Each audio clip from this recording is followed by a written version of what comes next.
Antes, volar no era solo trasladarse de un lugar a otro, era una experiencia casi mágica. Los aviones parecían verdaderos palacios en el cielo, enormes y majestuosos, con 2 pisos enteros, 4 motores que rugían con fuerza y espacios tan amplios que podías caminar cómodamente entre filas de asientos. Algunos incluso tenían bares a bordo donde los pasajeros disfrutaban de cócteles mientras cruzaban continentes. Imagínate volar mientras escuchas un piano en vivo, disfrutando de una comida servida en vajilla real. Hoy en día, sin embargo, la realidad es muy distinta. La mayoría de los aviones parecen más sencillos, con un solo pasillo, menos motores y espacios más reducidos. ¿Por qué esa transformación tan radical? ¿Qué ocurrió con esos gigantes que una vez dominaban el cielo y ahora casi han desaparecido? Hoy vamos a descubrirlo, porque esta historia revela mucho más que solo tecnología. Habla de cambios sociales, económicos y de cómo viajamos hoy. Antes de continuar, si aún no lo has hecho, suscríbete al canal y activa la campanita para no perderte ninguno de nuestros videos llenos de curiosidades y datos fascinantes sobre el mundo que nos rodea. Durante las décadas de los 70, 80 y 90, era muy común llegar a un aeropuerto y encontrar aviones realmente impresionantes. Hablamos de modelos emblemáticos que marcaron una era: el icónico Boeing 747, el innovador DC-10, el sofisticado L-1011 TriStar y, más tarde, el Airbus A340. Estos gigantes contaban con 4 potentes motores que les permitían cruzar largas distancias sin parar. Tenían 2 pasillos anchos para que el movimiento dentro del avión fuera cómodo y fluido, y podían transportar a más de 400 personas en un solo viaje. Algunos de estos aviones tenían hasta escaleras internas que conectaban 2 niveles completos, casi como si fueran hoteles flotantes en el aire. Era una época en la que la aviación comercial alcanzó un nivel de lujo y sofisticación pocas veces visto. Subir a uno de estos colosos no era solo subirse a un medio de transporte, era vivir una experiencia. Los pasajeros disfrutaban de espacios generosos, con asientos amplios y cómodos, y un servicio a bordo que incluía comidas elaboradas, servidas por camareros con uniformes impecables. Algunos vuelos incluso contaban con bares completos donde podías pedir tu bebida favorita mientras disfrutabas del paisaje a través de grandes ventanales. Y no es una exageración. En ciertos vuelos había músicos en vivo tocando el piano, convirtiendo el viaje en un evento social y cultural. Aerolíneas legendarias como Pan Am o Singapore Airlines eran reconocidas por este tipo de servicio, que hoy parecería casi un lujo imposible de replicar en vuelos comerciales estándar. Pero, ¿por qué se necesitaban aviones tan grandes en aquel entonces? La respuesta tiene que ver con cómo estaba organizado el transporte aéreo. El modelo predominante era el llamado Hub and Spoke o centro y radios. Básicamente, las grandes ciudades con aeropuertos principales, como Londres, Nueva York o Tokio, funcionaban como centros de conexión desde donde se distribuían pasajeros a destinos más pequeños. Así, en esos hubs, se concentraba una enorme cantidad de viajeros, lo que hacía rentable usar aviones muy grandes para mover a muchas personas de un solo viaje. Era una estrategia pensada para maximizar la capacidad en rutas muy demandadas y para aprovechar al máximo la infraestructura de esos aeropuertos centrales. Además, en aquella época, los pasajes aéreos eran mucho más caros que hoy.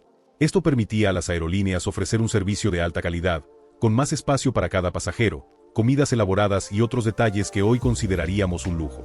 La densidad de los asientos era baja para garantizar comodidad, y el enfoque estaba en brindar una experiencia superior al volar. Sin embargo, todo esto tenía un costo muy alto, porque operar esos enormes aviones era extremadamente caro. Los aviones grandes consumen enormes cantidades de combustible, especialmente aquellos con 4 motores. Además, requieren un equipo de tripulación más numeroso, mantenimiento frecuente y más recursos en tierra para su operación. Por si fuera poco, no todos los vuelos lograban llenar esos cientos de asientos. Cuando esto ocurría, el vuelo se volvía una pesadilla financiera para las aerolíneas. Y a comienzos de los 2000, con la subida vertiginosa del precio del petróleo, mantener en el aire a estos gigantes se volvió aún más insostenible. Los costos por pasajero aumentaron considerablemente, haciendo que las compañías empezaran a reconsiderar sus flotas. Fue entonces cuando la industria comenzó a explorar una nueva estrategia. En lugar de mover a 400 personas en un solo vuelo, ¿qué pasaría si se hicieran 2 vuelos con aviones más pequeños?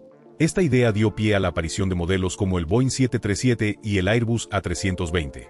Aviones más compactos, con solo 2 motores, un solo pasillo, y capacidad para 150 a 180 pasajeros. Estos aviones no solo eran más económicos de operar, sino que además ofrecían mayor flexibilidad para las aerolíneas. En un principio, estos aviones no podían cubrir distancias tan largas como los modelos gigantes. Pero con el avance tecnológico, sus capacidades se ampliaron considerablemente, y hoy muchas versiones de estas aeronaves pueden realizar vuelos transoceánicos sin problema alguno. Y la clave fue su tamaño, más fáciles de llenar y más ágiles para operar. No necesitaban las pistas enormes que los grandes requerían, por lo que podían aterrizar y despegar en aeropuertos regionales que antes estaban fuera de su alcance. Esto generó una revolución en las rutas aéreas, abriendo destinos y conectando ciudades pequeñas con vuelos directos que antes no existían. Actualmente, estos aviones pequeños dominan el mercado global. Son los preferidos por las aerolíneas en casi todo el mundo. Esto también refleja un cambio en cómo viaja la gente. Más personas vuelan con frecuencia, pero en trayectos más cortos. Las aerolíneas de bajo costo y los vuelos regionales han impulsado esta transformación, que ha llevado a un modelo de negocio mucho más dinámico y eficiente. Antes, volar de una ciudad pequeña a otra generalmente implicaba pasar por un aeropuerto enorme, hacer escalas largas y cambiar de avión. Pero ahora la tendencia es el modelo punto a punto, donde se priorizan vuelos directos que evitan esas largas conexiones. Y para eso, los aviones pequeños son ideales. Pueden volar más frecuentemente, con más flexibilidad y en rutas que antes no existían. Y no solo se trata de economía o logística. La tecnología también ha avanzado a pasos agigantados. Hoy, los motores son mucho más potentes y silenciosos, y mucho más eficientes en el consumo de combustible. Esto permite que un avión con solo 2 motores pueda hacer vuelos largos, algo que hace 30 años parecía impensable para un modelo pequeño. Por ejemplo, el Airbus A321XLR puede cruzar el Océano Atlántico sin necesidad de escalas. También están los Boeing 787 Dreamliner y Airbus A350, que vuelan rutas extremadamente largas gastando mucho menos combustible que sus predecesores. Además, estos aviones ofrecen una experiencia de vuelo mucho más cómoda gracias a mejores sistemas de presurización, control de humedad y ventanas más grandes que brindan más luz natural y una sensación de espacio. Claro que, para entender este cambio, hay que hablar del colosal Airbus A380, el avión de pasajeros más grande jamás construido. Con capacidad para más de 800 personas, fue una obra maestra de la ingeniería aeronáutica. Sin embargo, su llegada no pudo ser en peor momento. Cuando la A380 empezó a operar, el mercado ya había cambiado y las aerolíneas no buscaban aviones tan grandes ni costosos. El A380 es espectacular, pero también muy caro de operar y mantener. Además, requiere aeropuertos con infraestructura especial, algo que limita mucho sus rutas. Por eso, muchas aerolíneas han decidido retirarlo antes de tiempo, aunque algunas, como Emirates, siguen apostando fuerte por él. Al final, fue como construir un rascacielos en medio del desierto, impresionante, pero poco práctico para la realidad actual. Algo similar pasó con el legendario Boeing 747, también conocido como el Jumbo.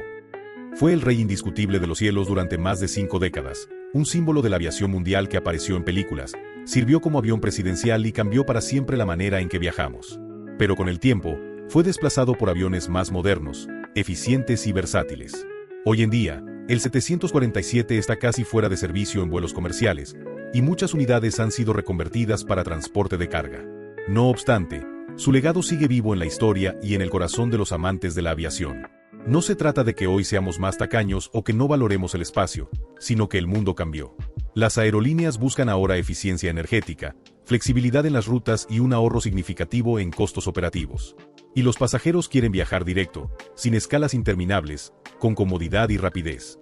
Por eso, aunque sean más pequeños, los aviones que dominan los cielos hoy son igual o más seguros que nunca.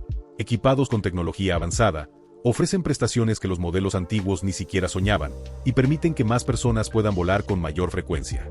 Así que la próxima vez que subas a un Boeing 737 o un Airbus A320 y pienses, ¿qué pequeño es este avión? Recuerda que ese tamaño responde a un mundo moderno que exige eficiencia, rapidez y flexibilidad. No es un retroceso, es la evolución natural de la aviación. Ahora cuéntame tú, ¿preferirías regresar a la era de los gigantes del aire o crees que los vuelos pequeños y directos son el futuro? Escríbelo en los comentarios. Me encantará saber tu opinión. Si disfrutaste este video, no olvides darle like, compartirlo y suscribirte para más contenido fascinante sobre aviación y tecnología. Nos vemos en el próximo despegue.